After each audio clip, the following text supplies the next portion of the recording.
Welcome back, baseball fans, to another edition of the Prep Baseball Report of North Carolina podcast. I'm Brandon Hall. He's Matt Payne, our director of scouting here in North Carolina. Lots of things to go over today. We're not going to get to everything because simply we don't have time. We're going to try and get this podcast done, and I'm out the door to go evaluate. Matt's going to be probably working on a bunch of evaluations himself as he's back home for the first time in a week. Matt, how you doing? Doing good. Good week at state games. It's been really intriguing. It's been a good week, and I know the overall talent level, you and I discussed this, looking back, and sometimes it's just revisionist history. Man, how good were they back in the day? But I think there is some of the maybe players have committed and are trying to open up slots for some of their teammates to come to the state games, and it's really worked out really well, and guys have played hard throughout this entire week. Yeah, it has, and it's always been well attended by pro scouts and college coaches, and it's good to see guys sticking around for the majority of the event, and it's always been special to us, I think, from playing in it and coaching it, scouting it through the years, and get to go back and watch it again. Yeah, hosted in Charlotte this year. They spent a day at Queens, as I'm losing my voice. They spent a day at the Charlotte Knights Stadium, the Uptown AAA Stadium, and the game days 2 through 4 played at UNC Charlotte. We're shooting this on Friday. We're posting it hopefully on Friday. Games going on right now, but I'm going to try and shoot over there and see the bronze medal game, see the gold medal game, be able to report back on some of those players. But Matt, let's start with some cleanup. We still got some things to do at the end of the high school season.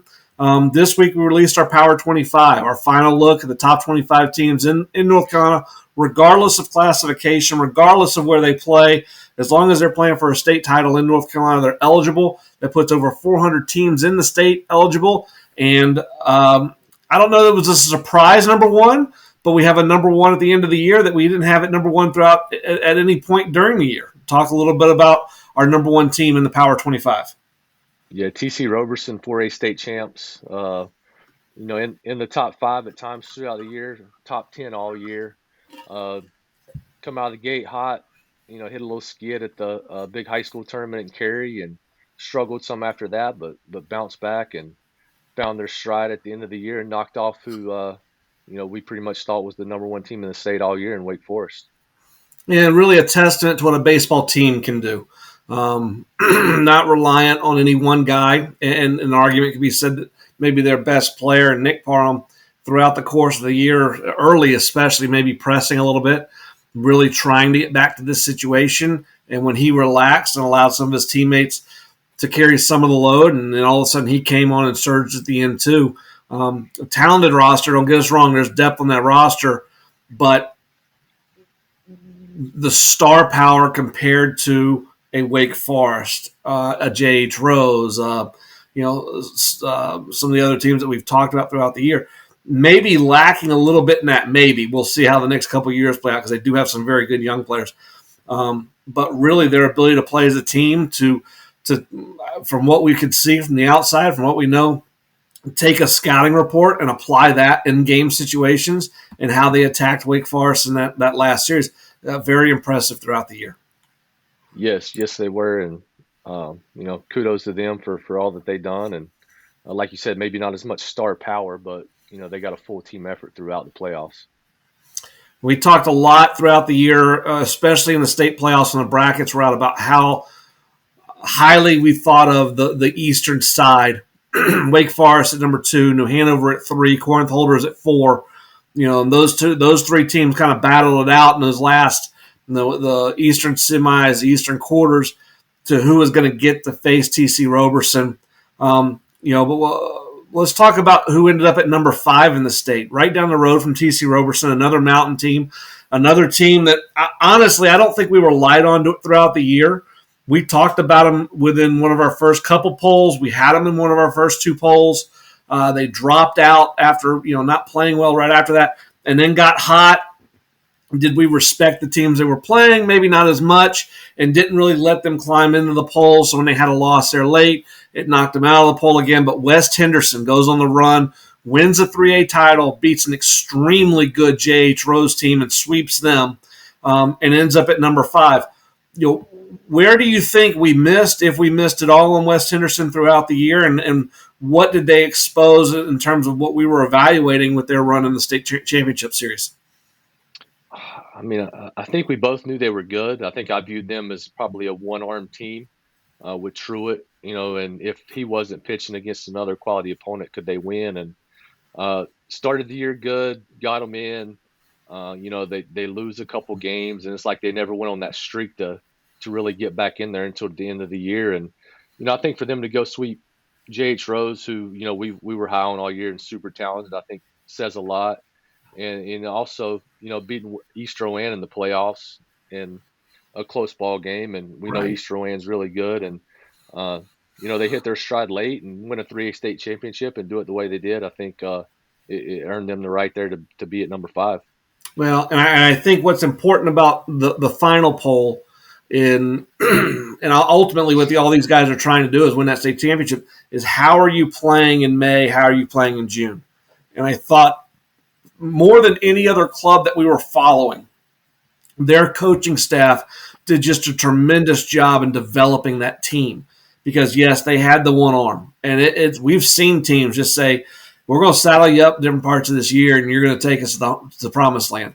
And instead of doing that with Truitt, they had Truitt in the bullpen for part of the year as kind of a safety bailout. And they're developing a second arm, they're developing a third arm, they're developing a fourth arm. And if something went haywire, hey, here's Truitt, get us out of it. We'll go back and score some runs. But over the course of time, you could see them starting to get quality outings from those guys. And I think the other thing and it really came true in the state playoffs, their defense got better. Jackson Lyda playing short, Truitt in the outfield when he's not pitching. They were very strong up the strong up the middle. And you look at the final game against J.H. Rose, I think Rose only punched once. They put a ton of balls in play. And Wes Henderson made play after play after play after play to win a very tight game. So kudos to their coaching staff and the way they developed that team throughout the year. Yeah, I think it's a clutch move by those guys. They didn't throw Truitt in game 1, so he sets up to throw rounds 2 and 4. 4 is going to be a tough matchup, and then you go into the 3-game set, and if you can, like they did, win game 2, anything can happen in a game 3, and it really all played out. And I think a lot of that is them not throwing Truitt in game 1 of the playoffs. Yeah, absolutely. Well, as we kind of follow down, the path of the Power 25, one of the other teams I want to talk about, two of the teams, East Forsyth at 13, D.H. Conley at 15. East Forsyth was a club that we had in our top 5 most of the year. Was a club that when the initial, not the initial, when our first national rankings came out, the very first team from North Carolina, because this is the first year we've done national team rankings, the very first team from North Carolina to receive a national ranking was East Forsyth. Had played extremely well to that point in the year, had depth on the mound with 3 quality guys, had shown an ability to score some runs. We're running through a gauntlet of a conference, with Reagan, with West Forsyth, I think Davie County, gets Glenn in there too. I mean, week after week after week. But end of the year, just didn't peak at the right time. A little bit can be said of that with D.H. Conley as well. And we have to drop them, but I like what we did here, not dropping them all the way out because we do respect the year that they had. Absolutely. I think, East Forsyth finished as 21-5, and they were a 1-2 loss team, and it routed off a big win streak. And I think that, they lose back-to-back games to West Forsyth at the end of the year, and I think it was a little bit of a shock to them. And we know the arm talent they had, and I think they just struggled to bounce back from that. And I think if that happens middle way through the year, they bounce back and they make a run in the playoffs. It just happened at the wrong time. But to win the games they did in that conference and, conference champs, they had a great season. And, I think they're, deservingly a top 15 team for sure. The ebb and flow of this poll, and I've gone back and looked at years past and trying to dictate, okay, is it East heavy? Is it West heavy? I'm sure there's conversations out there depending on, which side of the state you live on. We're biased towards one region or another. Probably in years it's been Charlotte heavy, with us seeing a lot of games in Charlotte, me living here. It's an easy place for us to get to. But, the poll probably leans a little bit heavy to the East, even with state champions T.C. Roberson, West Henderson, Burns, and at number 18 with a 28-4 overall record. all Western champions. And I think one of the things that lends itself to is when you split the divisions East-West, all those Eastern teams beat up on each other. So Terry Sanford and Garner and Topsail, Hoggard sneaks in at number 25. I thought they had a great year. Tommy Boker, their head coach decided to leave at the end of the year here. But we've seen some of their players hit the state games, and very, very talented core group of players. In just what that year does for those guys. But let's talk a little bit about the quality of player on the Power 25 and what they're seeing, when you're a Reagan, when you're an East Forsyth, when you're a West Forsyth, when you're a New Hanover, Hoggard, Topsail, and week in and week out, you're playing really good competition. Talk a little bit about that development process and what that does as guys are getting ready, hopefully move on to college baseball, but just in terms of developing their baseball skills. Yeah, I think, you mentioned Hoggard right there, and the league they play in with Topsail, South Brunswick, who made a run in the 3A to, I think, the third or fourth round, New Hanover and those schools. The records are worse than a lot of teams out there, but, we've seen those teams enough. We know it's a tough league. It's a talented league. So you got to reward them for that, much the same as you do East Forsyth and Reagan, Davie, West Forsyth, all being in one conference. And we put a lot of value in that, and there's good players there. And, Raleigh's much of the same way. And Charlotte, maybe not as much this year as years past, but there's always a couple conferences that have a lot of teams in there because we know the strength of it. They beat up on each other, but there's a lot of value in that. And I think some things would play out different if the playoffs were a 3-game series like the conference, Weddington plays in, the way their schedule sets up, and try to reward that as much as we can and value strength of schedule and really get the good teams versus win-loss record. Yeah, and you see it a little bit just when we add schools to areas, and obviously there was a redistribution of conferences and even of 3A, 4A type schools this year. But Providence goes through it, and in their conference, they had some built-in wins and some built-in weeks where they're just going to drub some people just because of the draws from the area. It's a basketball, football area. They don't have a ton of baseball players living in that area, and the baseball programs, while we're very, very well run, just doesn't have the talent. And so Providence is trying to schedule around that a little bit and maybe scheduling Audrey Kell on a Saturday to balance that week out. But when you look forward, when these areas get diluted a little bit with that schools being added in, I thought one of the schools that did a good job of that this year was Garner. You look at, Fuquay, Garner, Willow Springs, South Garner. Willow Springs and South Garner haven't made their run yet, but you can start to see when you're looking at the scores, when you're looking at the quality of talent, when you're looking at the way their schedule plays out, they're starting to make some waves. So 2 years ago, Fuquay runs through those teams because they're young. They didn't have a senior class. People are transferring out to stay at their school. Well, now we're a couple years in, and I think those schools are helping because the talent level has gotten better because those guys that played as freshmen are now juniors. And you're seeing those schools being rewarded and helping. And a team like Garner makes a run in the postseason because they were able to develop depth. Yes, they have Jackson Lucas, but Henry Good threw a 2-hit shutout or something in the playoffs. That allows you, if you're going to, Jackson's got to win game 1, but to get to game 3, somebody's got to win game 2. And Henry Good was really good. If Jackson wins game 3, all of a sudden, bam, you're in the 4th round, and you're one win away from Jackson Lucas being able to maybe get us into a regional final. And so I think that quality of what Garner had seen throughout the year really helped because it developed those guys on the mound. Yeah, I think a lot of that plays into where some of these teams go for spring break. The tournaments we cover, and you can see the ones that are loaded up, and they get together at Corinth Holders, and you get some big time matchups, Power 25 matchups, and you're watching it, and teams aren't throwing their ace, and they're learning how to play and compete with arms, 3, 4, and 5, and playing consecutive days. And I know some schools can't do that because of administration or other reasons, but I think it definitely pays off in the end. Schools that can go out and play in a strong Easter or spring break tournament and maybe take a loss or two, but they're more prepared come playoff time. And I think Southern Lee's an example of that.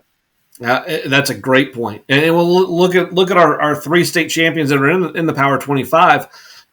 All of those had the ability to win without their ace. there wasn't a significant drop off. We thought maybe with Wes Henderson there would be, but throughout the year they developed those guys. And so the team went into the game knowing we're going to manage the game. We're going to be fine. If we score 3, we'll probably win because we've done that throughout the year. And our offense is good enough. We may score 9 or 10. And I think putting yourselves in those positions, as an organization, as a program, and saying, okay, we don't have to rely on number one.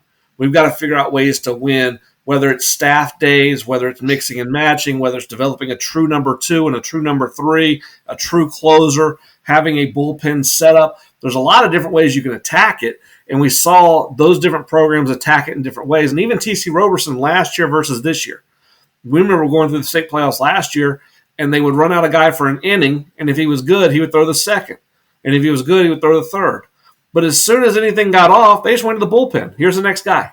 And if he was good, he stayed for an inning. If he wasn't, he went to the next guy. And so they're winning games in the state playoffs as they make a run to get to play Providence in the state championship, which I thought that experience really helped them this year. But they won a game last year throwing like 8 or 9 guys to get through a 7-inning game. And it was just mix and match and manage. And we're going to go left on left here. You got 3 righties. We're going to go slider guy. You got 3 lefties. We're going to go back to a left-handed guy. And we're going to go to work. I'm spilling water. So I think, there's different ways for those programs to do it. And I was interested to see, how those Western teams really handled that. And Burns is a little bit different story too, because Burns maybe was able to develop some guys because they knew we're going to score 7, 8, 9 runs every game. We've got so much depth. And then we saw Colby Putnam this week at state games as we transition to state games. Colby Putnam's, a legitimate probable number 1. I mean, that's a strike throwing dude that doesn't flinch. So that gives them that guy on the front end too. So very, very impressive. Congratulations to all the teams that made our Power 25. To the teams that didn't, I mean, it's a tough list to fill out. I saw Matt's scribble work in our back end where he's got 70, 80 teams on there, and he's trying to figure out how to fit them into a 25 team pouch. And he's got great notes on Team 60, and he's looking at it and he's calling me, going, does this team belong in there? They did this, and this. How do we leave them out? But you have to cut the line off at somewhere. Yeah, and you try to, you want to reward champions, but then if it's the Power 25, does this team really beat this team? Especially if both aces are going. So it's tough, but congrats to all the teams in there, and we really enjoy putting that together. So the state games in North Carolina, not a PBR event, but an event that's close to our hearts because you played in it. I've covered it forever. It's really kind of the kickoff to the summer. It used to be the kickoff to the recruiting class of that upcoming senior class. I think we've gotten away from that a little bit, and a lot of schools are recruiting earlier. Even the Division II level, they know a lot of those seniors before they show up to state games. But the format, they show up on day 1. They go through a pro-style type workout, taking BP, running a 60, throwing from their positions. We had some rain. We had 3 regions that had to hit indoors. We're not able to finish their defensive stuff. We're not able to run. So day 2, we saw a little bit more of an extended I.O.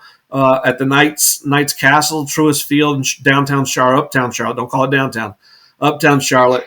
And then 4 really well played games. And then day 3, they moved to UNC Charlotte, and I was actually part of the design team, I guess. I didn't get to make any final decisions, but I saw the drawings, and there was at one point awnings on top that were going to cover some of the bleachers and some of the seats, and we took those out. And when we're sitting in there and it's 95 degrees and we're watching those games, I'm sitting there kicking myself for not having the awning in there. But overall, let's jump in with an overall. What was your overall thoughts as you watched the first? You got 4 days in. What'd you think? Good BP throwers on day 1. We're evaluating that for guys to come work events, but I thought it was good. I thought the kids competed. The energy level was good throughout. Day 1 you get 3 lower scoring games, the first 3 games, and then the last game turns into a football contest with team puts up 7 in the first. You think we might get a run rule, and then the other club comes back and puts up 7 of their own. We get like a 15-11 game, and always a good way to start day 1. That's a good way to screw up your pitching plan for the week too.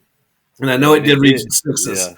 You know, Yeah. you got the plan. Hey, you're going to throw on Tuesday and you're going to throw on Wednesday, and it's 7-7 in the second, and you're just pulling your hair out as coach, going, "Go get loose, go, everybody, go!" But I like we had a couple extra inning games. They go there. They're go to extras. They start with the bases loaded and one out. That was exciting to see a couple times. And Yeah, so that was um, yesterday, and that was both those games decided who's playing in the gold medal game later today. uh, And it was the first time in state games history that they've used that rule, which I think has been in place for 4 years. And then not only do we get it once, we got it twice. So, if you've been to the state games, if you played in it, if you're around, the scouts sit right behind home plate, and a couple of our pro scouts who have been there for 32 plus years, anything like that starts happening, it's just they start to, state games, and everybody starts kind of chanting it, and it kind of gets a chuckle.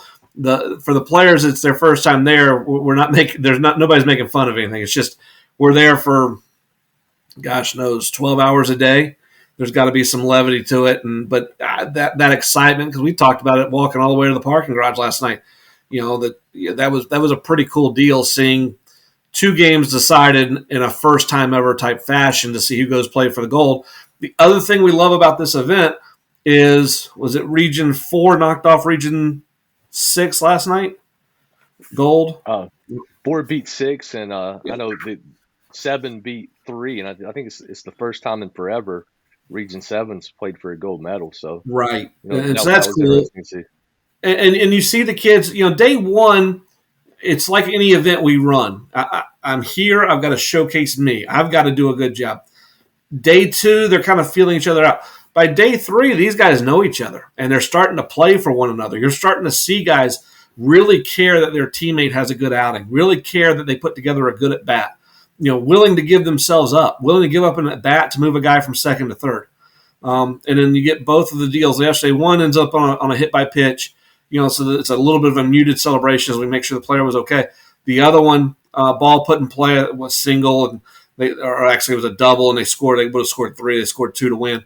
And the entire dugout comes flooding out. They got the water bottles. They're piling on the guy and jumping and having a good time.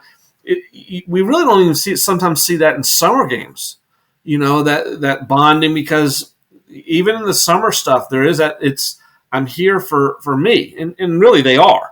But I love that this event gets that camaraderie and gets that team focus, and I think the coaches do a good job with that, because they are high school coaches from the area, and they're bringing in these kind of all-star teams and trying to get those guys to play for one another for 1 week for a chance to win gold. And you go, oh man, we're winning gold. Whatever. But by day 3, it kind of does matter. Yeah, we even got a sack bunt in one of those games, which we were all impressed. The kid gets it done on the first pitch and moves the runner, and it leads to a big inning, and got Region 3 back in the game. Yep. So let's start with Region 1. We're going to go really quickly through a couple of these, or each of these regions. Matt, let's stay offensive with you. Right. And give me a couple names here of Region 1, the guys who have stood out offensively.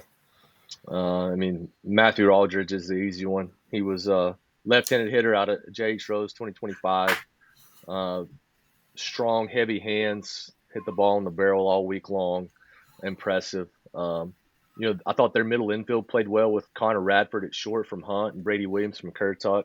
Both made some good defensive plays. Brady Williams just a very fundamentally sound player.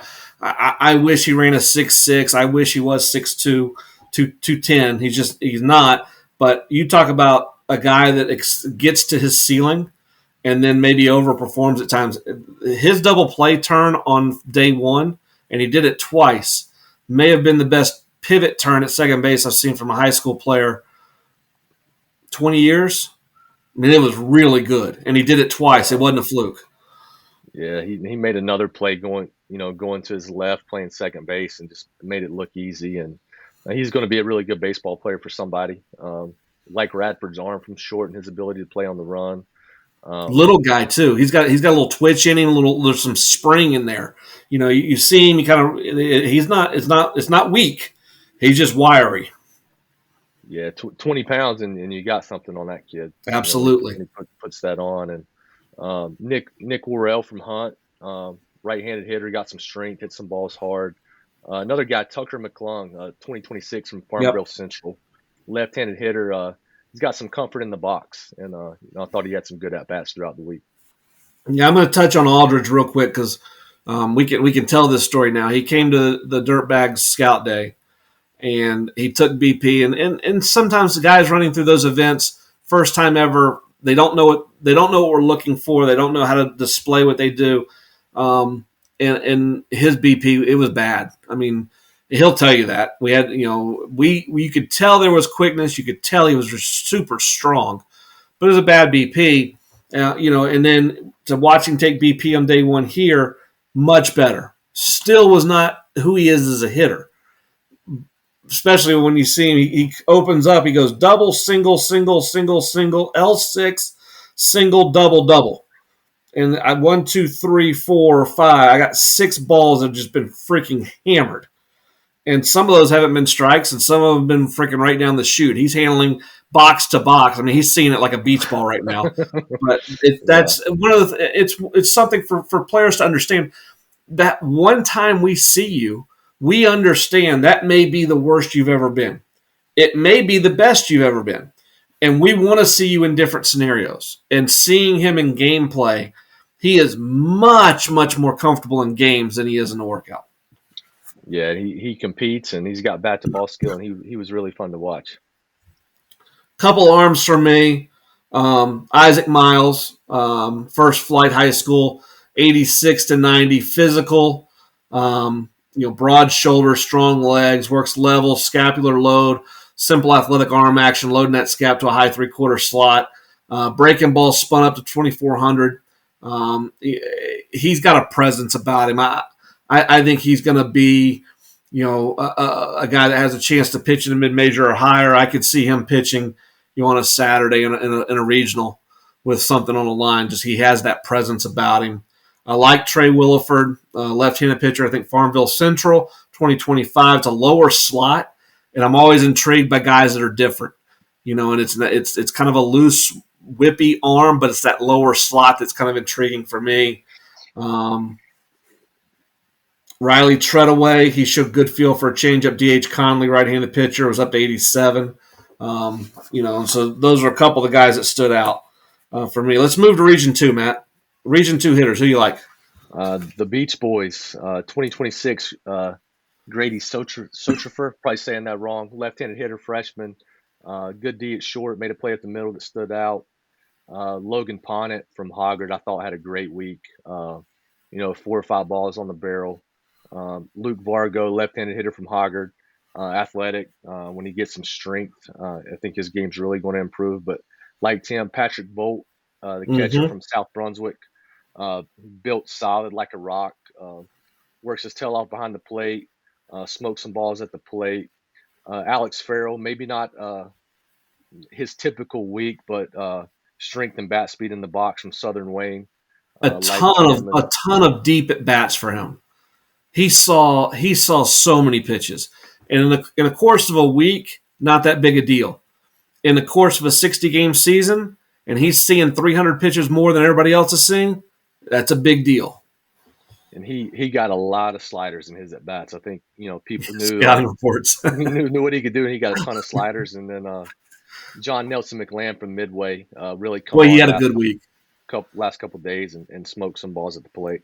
He's an interesting one because it's kind of a bigger frame, and he's been bigger for a while, but I don't think everything's synced up. He's not a baby giraffe that can't walk, but he's not the full-grown giraffe that's sprinting across the fields of the African desert, or where do giraffes live? They're not. They're in Africa, right? We'll edit this out. Maybe we're leaving it in. Anyway, it's been a long week. I don't think he's completely found his center of gravity in his direction, hitting or pitching, and so I think there's going to be more quickness coming.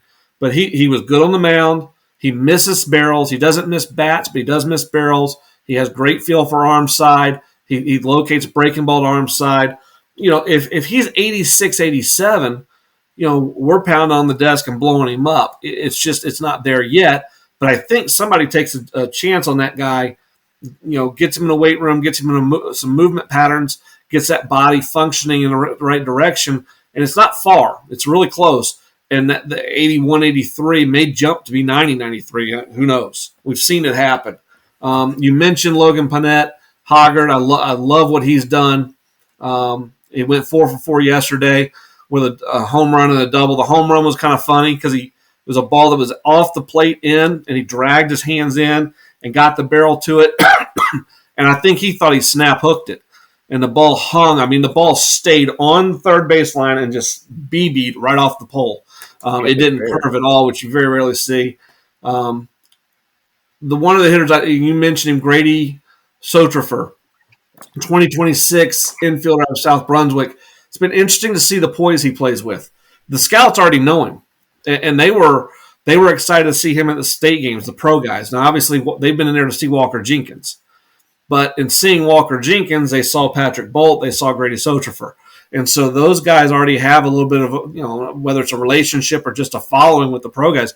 The pro guys want those guys to do well because they enjoyed watching them during the high school season. They enjoyed watching them go about their business. So those guys had some fans in our little section we sit in because of their experience in the spring, which I thought was pretty cool that I think not everybody gets to experience if you're even just watching the state games as a parent. You don't realize that pro scouts do take a liking to players. And Grady doesn't profile as a pro guy right now, but the pro guys are pulling for him because they like how he goes about his business. They like he has some toughness. They like he does a lot of things fundamentally correct and he plays hard. And so when they're just talking about that, you could see college coaches going, okay, well, I'm going to bear down on him a little bit harder because there are these positive vibes being put out by him.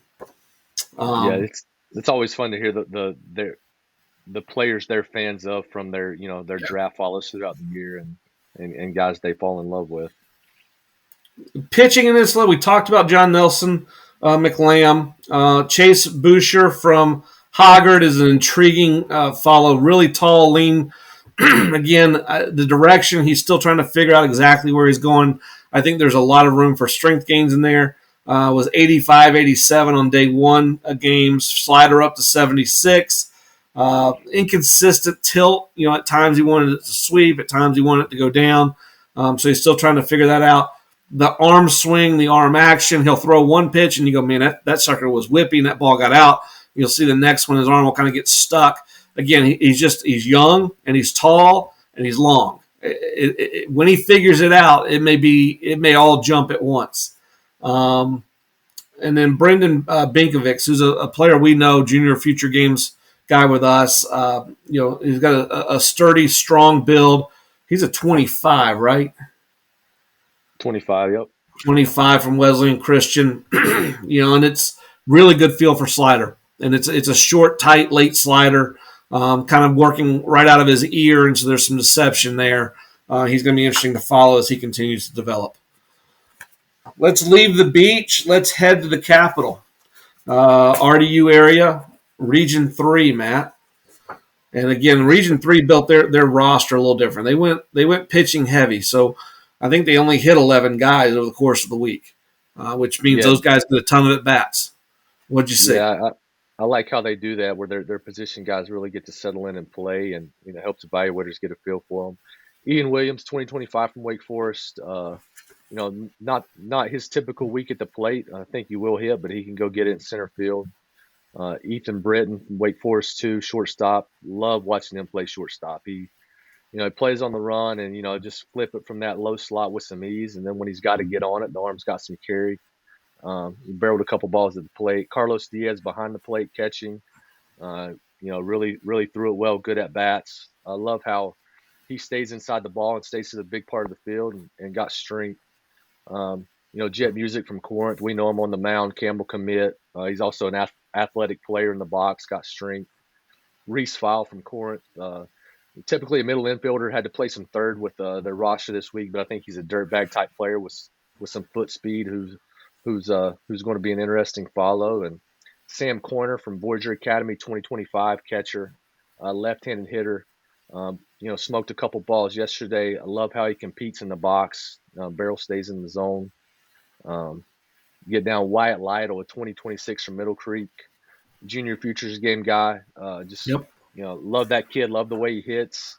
It's a compact swing. He's got hand strength, on the barrel throughout the week. And Nathan Bunch from Athens Drive of 2024, big kid, moves well for his size, and he's got some bat speed and strength in there. And um, enjoyed watching his at bats. Yeah, you talked about Ian Williams. Ian will be interesting. I think he's one of those guys. He can really run. I got him 4.19 down the line. His 60 doesn't say he's that good a runner, but I think his 30 does. So he's one of those guys as he as he gets stronger, you're going to see his 60 times start to come in effect. I think he's got a chance to run in the 6.6s. Right now we're getting in the 6.9s. And again, so let's address this too. The workout. They run the 60 in the workout. Okay? We're going to post our times. Our times are off of your watch, my watch, and then our intern JB's watch. We'll look at all those times, and we'll go with the time or a median or a average or whatever you want to do. But all of our watches, when I look at our sheets, all of our watches are within 0.05 to 0.08 of each other. The laser they were using at the event, I was a quarter second off. Okay? So a quarter second is like 3 years in stopwatch time. Well, and I know you know, and I know. Walk me through why. Because the laser's not wrong. The laser's getting the time the laser's tripped, the time they run through it. That's running right, and it was a 60. Our watches, my watch has been the same as it has been for 30 years. So I trust my watch. Tell me how they were running that laser, why it's different than our laser, why 60 times can be different. Yeah, it's when we're running the watch, we're starting it on first move, and we got our point when they're crossing and when we're stopping, and being consistent with each guy on that stop point. The lasers trip at different times. A lot of times those guys are, step out of the gate before that laser trips and cutting down some time. And I know we cross-checked our times with a lot of people there, and what the laser was getting was not what any watches were getting. Right. So, and the way it was set up, it was a laser that was set up with the laser running at about shin level. And they're set up behind the laser. And so, the laser's here, the player's here. Well, there were some players that were here. And then there were some players that were right up on it. And ideally with that laser, with that setup, you want your hands on the ground. I'm putting my hands like you can see my hands on this thing. You want your hands on the ground and basically underneath the laser. So the first thing you do is you raise up and you're going to trip the laser. In a baseball start, you can't do that. So there were players that they took a false step, which is fine. You take that false step, and as you're turning, they'd taken 2 steps before they hit the trip. Our watches are going on that false step. And so that's why that laser is off. Now, if you run on that laser every single day and you set up in the same start spot every single day, that laser is giving you positive feedback. You will find out if you are faster. But one of the things you have to do as a player and as a coach and as a scout is you have to understand everybody's watches are different. And so I know that my watch is typically 0.05 slower than Matt's watch. For 5 years, that's been the case. We try to learn our interns. Where does their watch compare to our watch? I know some of the pro scouts are out there. I know how their watches work versus ours. For PBR, we set guys inside the laser. And so when their first movement, they move, the laser trips. Any part of that laser gets broken, boom, the laser's going. So you move, you probably lose the laser, and it goes. And that's why our laser equates a little bit closer to my watch, which doesn't make players happy because my watch runs slow. But that's why our times are consistent across the board nationally. It doesn't mean our times are right. It means our times are consistent. And so I thought, with Ian, that was a good point to bring up. Ethan Britton, Duke committed to Wake Forest, he can really play defense. Carlos Diaz, he's going to hit, but it's been really impressive to watch him throw and move behind the plate.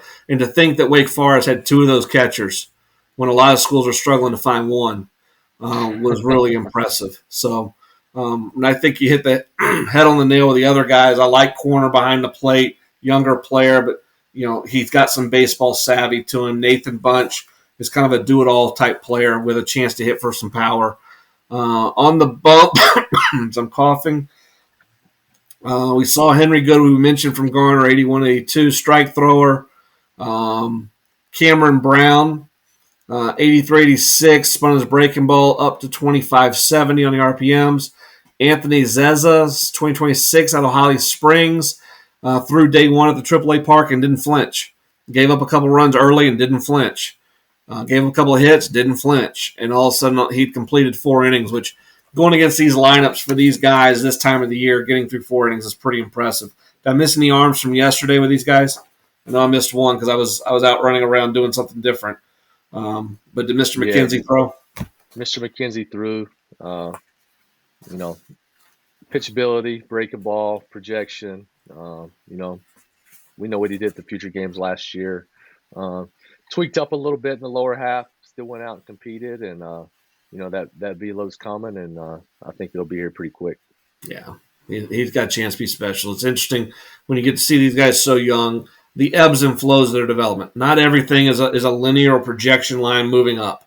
You do have some drop-offs. You do have some spikes. The body does do some different things. So watching him go through that has been a good reminder for us. Not everything is just straight linear. Region 4. So Region 4 kind of covers between Charlotte and Wilmington is a stretch of road called Highway 74. And it used to be the worst road in North Carolina to drive because there was nothing to see. Then it started to grow up around there, and we've got more ball players around there with Lee County, Harnett Central, Triton, Union Pines, Whiteville, Terry Sanford, Richmond, Grace Creek. Let's talk about Region 4 hitters, some of the hitters that popped for you, Matt. B.J. Brown, 2024, Wilmington commit, was at Lee County this past year. I believe he's going to Grace Christian next spring. Also a really high-rated football running back in North Carolina. I think he may be going just baseball only coming up, but wow. Hand strength, bat speed, smokes some balls, and moves well in center field too. He was a standout guy for me. Mason Hughes, Charleston Southern commit from Cape Fear, 2024. Great high Ball of school energy. season. Yeah, great high school season. Frames got stronger, left-hand hitter.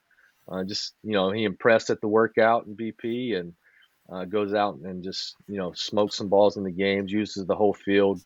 I thought he had a really good week. And Aiden Taylor from Harnett Central, 2024, hit 6 balls on the barrel, 7 balls on the barrel throughout the week. Right-handed hitter. It's just a really direct path, and he's got feel for the barrel. And thought he had a really good week. Yeah, the Mason Hughes has been the one that kind of stood out. He just plays with so much energy. He can't stand still, and he moves around. He's gotten himself in some bad positions defensively because he's constantly moving, but he's made some good plays out of being in a bad position. He's going to be fun to watch. B.J. Brown, I need a run time. B.J., if you hear this before you play today, I need a run time. I did not see you guys running. I need you to open up. I want to see what you can do. On the bump, Walker McDuffie was Walker McDuffie, and he's a freaking. There's not a whole lot of high school guys that I would just drive, pay money, and just sit in the stands and watch pitch. Walker McDuffie, I would. He is a freaking fun watch. Different arm slots. He's manipulating his slider. He's pitching in. He's pitching out. He's upset with himself when he goes to a 3-2 count when he should have finished the guy 2-2. He doesn't flinch with a runner on first. The pacing, the facial structure, none of it moves, and you can tell he's enjoying himself. He is a fun watch on the bump. Cameron Seagraves, not quite as sharp as we've seen him. We did see him up to 90 in the outing, though. Ashton Hammonds threw yesterday. Whiteville, right-handed pitcher, 82-85. Manipulated the breaking ball early in counts, a little bit shorter, 73-75, landed it consistently. Later in counts, lengthened that breaking ball, trying to get some chase, and he did, and it was harder at 77. He's an interesting follow, just from a standpoint. I don't know where the stuff's going to go, but I think he has a chance to get some outs because he can manipulate the baseball a little bit, and he has a pretty good feel and understanding of what he's doing. Matt, Region 5. As we go to Region 5, we're now heading back into the Triad area. So that Greensboro, Guilford County, High Point, uber loaded talent area. What did Region 5 bring with them? Landon Mowry from Trinity High School, left-handed hit middle infielder. Good swings, plays really hard. Drove some balls to both gaps. Dawson Shelton from Oak Grove, 2024, right-handed hitter. Like how he can drive the ball to the opposite field. He's got some juice to right center.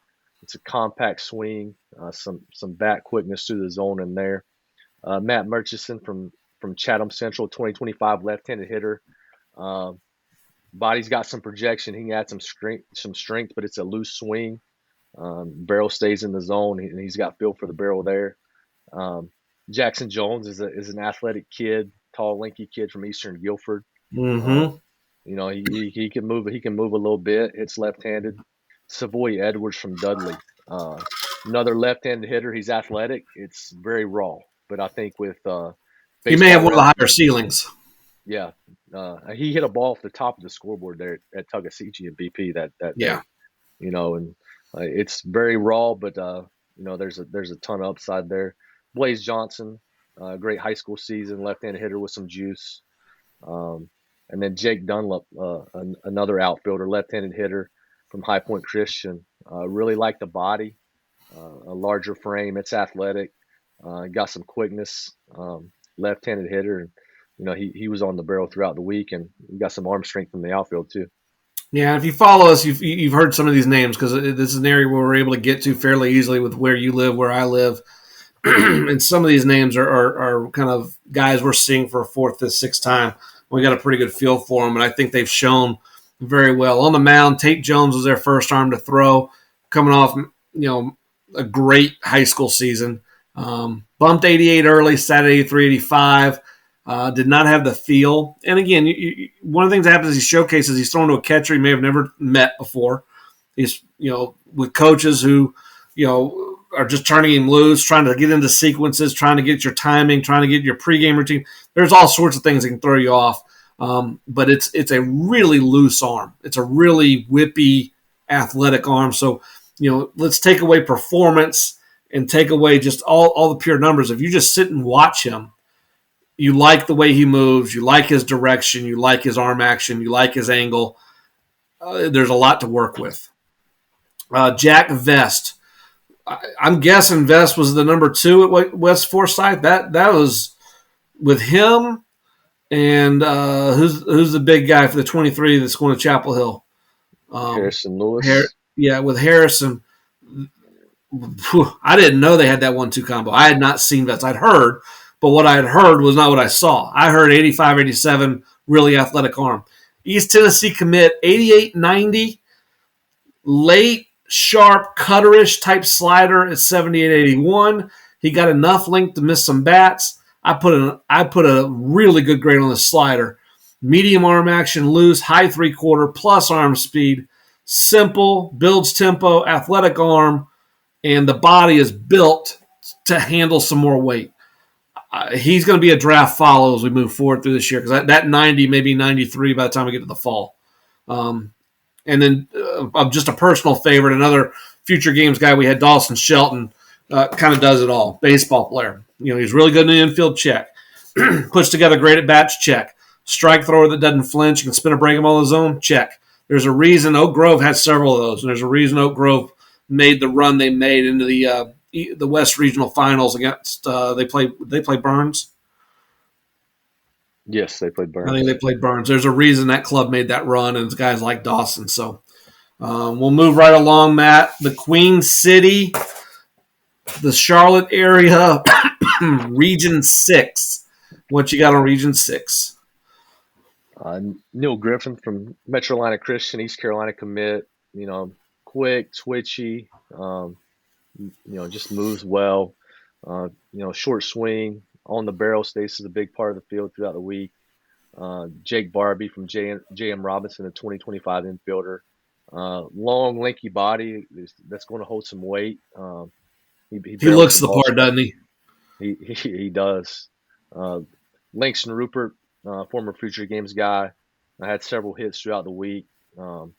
Still raw, but there's quickness there. It's fun watching Javarius Green run from Crest. He's a good he's, athlete. he's he's there's a reason he's heavily recruited in football. He was fun to watch. Trey Spees, left-handed hitter from East Lincoln, liked the swing. He drove some balls throughout the week. And then John McKillop, just absolutely scorch some balls. When he hits line drives, they have carry to him, and he's got Another some future juice. games guy, another guy we've known very well, and kind of the coming out party. What we've seen and what we thought was going to happen for him, but you never know, has happened this week because he has good hand-eye coordination with the bat. He has strike zone discipline. He's balanced. He has bat speed. We just haven't seen him do it in gameplay consistently. And then he opened up single, double, K, single, scorch, sack fly, double, single. And I mean every one of those except for the K, it would probably 95 to 110 off the bat. Just So absolutely blistered. Region 6 arms, and again, some of these are retreads for me just being in the area. Cole Smith struggled a little bit from North Stanley 2024, but again, there's reasons guys struggle in these events. That arm action, I mean, he looks like Louder at Wake Forest. The long hair, it's the same high school, it's the same delivery, it's the same arm action, and there's arm speed. He's going to be fine. I think the breakout guy has been Talon McConnell from South Point.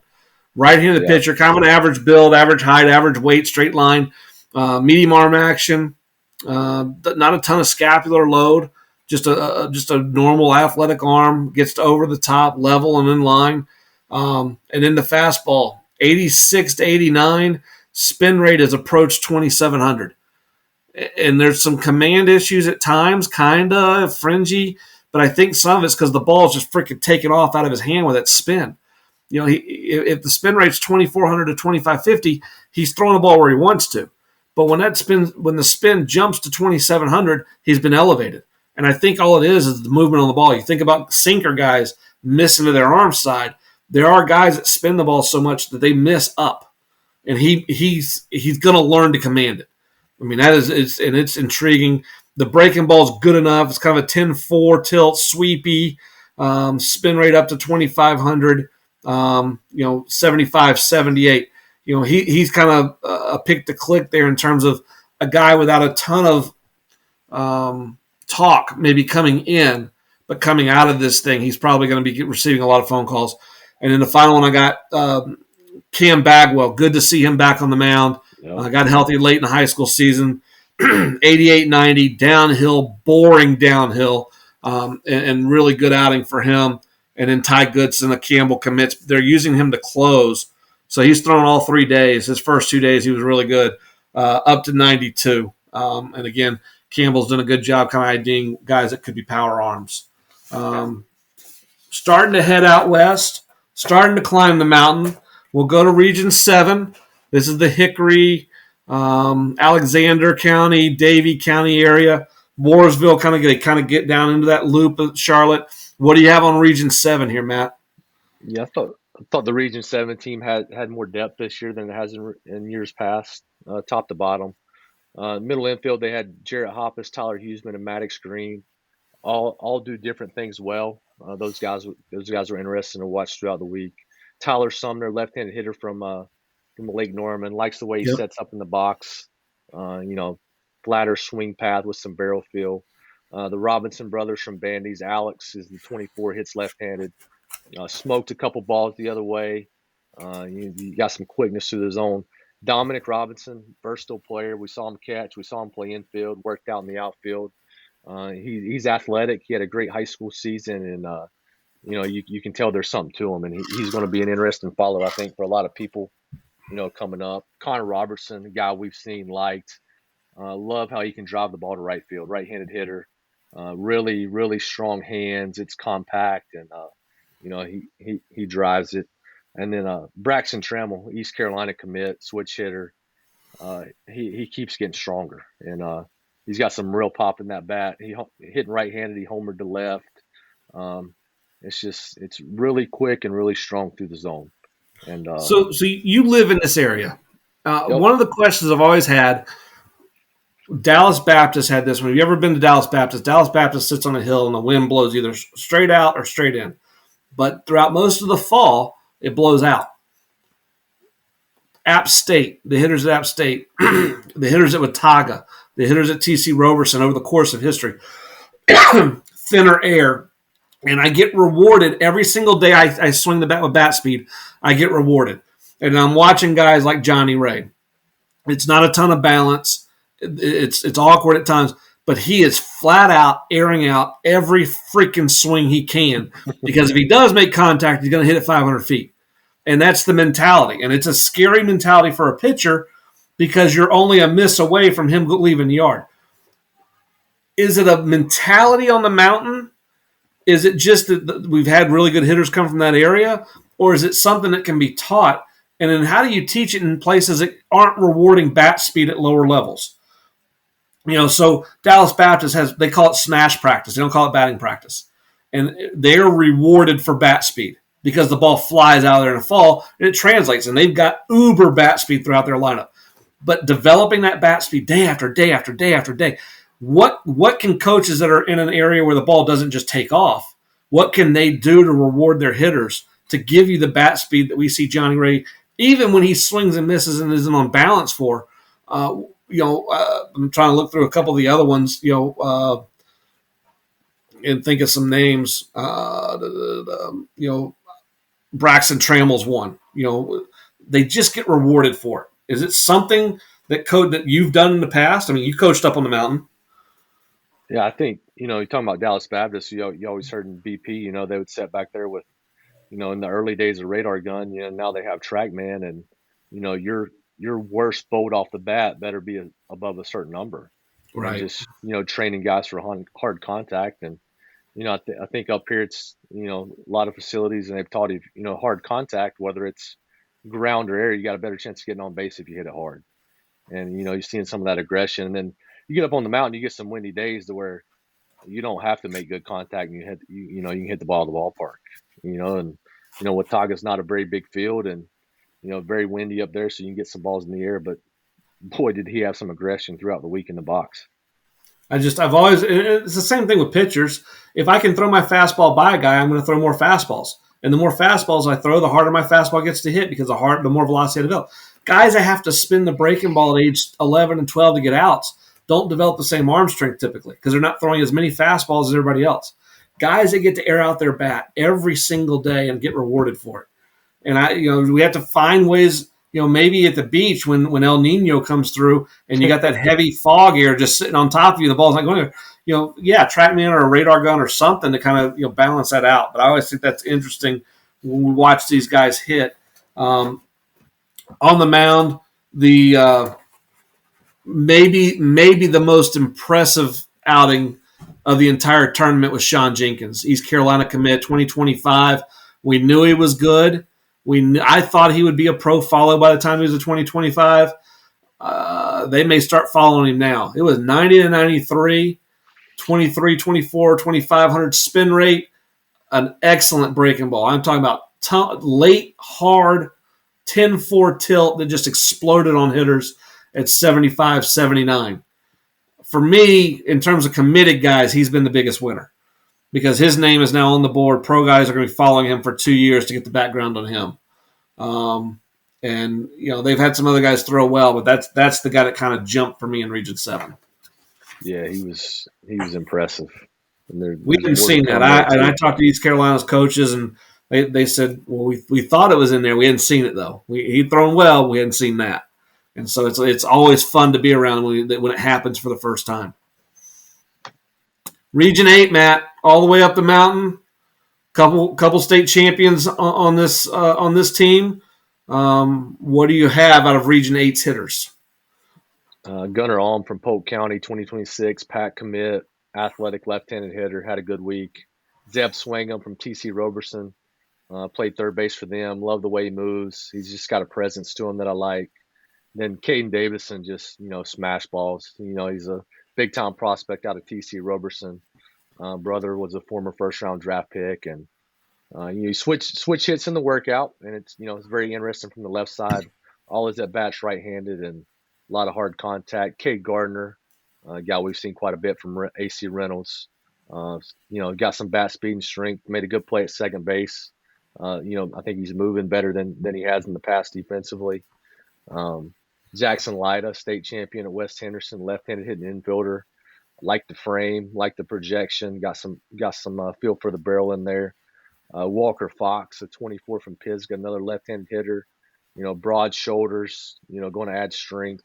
Like the way he sets up in the box, and I thought it was a good week for those guys from Region 8.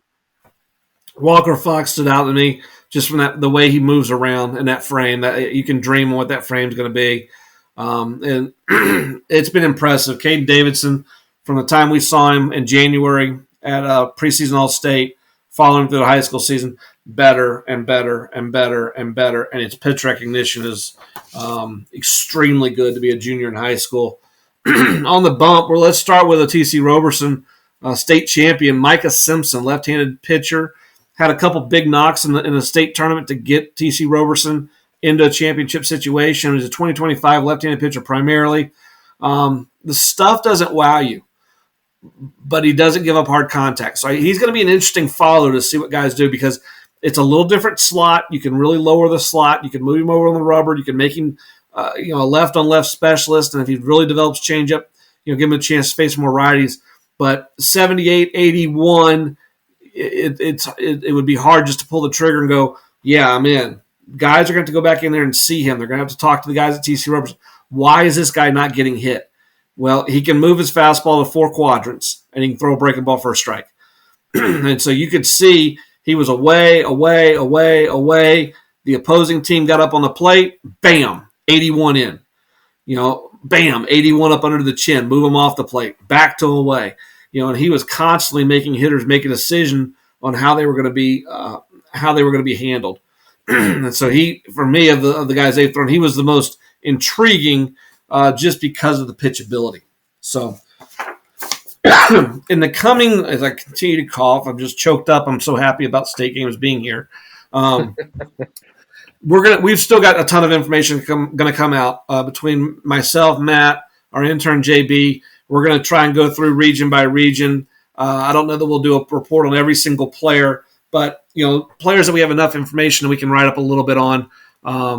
Put some information out, put the stats out that we got from whether gameplay, pop times in between innings, pop times in games, pop times workouts, 60 run times. We'll have all that information rolling out. It'll roll out slower than our typical events because this wasn't one of our events where all that information is basically automated as we're going through the event. So it's going to take us a little while. Plus, Matt, on the website, we've still got a ton of information running out from Kane Central, On Deck O's, Golden Spikes. We've got USA Prime Scout Day coming up. And in one of the best events of the year for me, our North Carolina-South Carolina border battle. It's you and Sammy Esposito and throwing North Carolina guys versus South Carolina guys. We'll be at UNC Charlotte. The rosters are shaping up. It's looking like it's going to be just a fantastic event.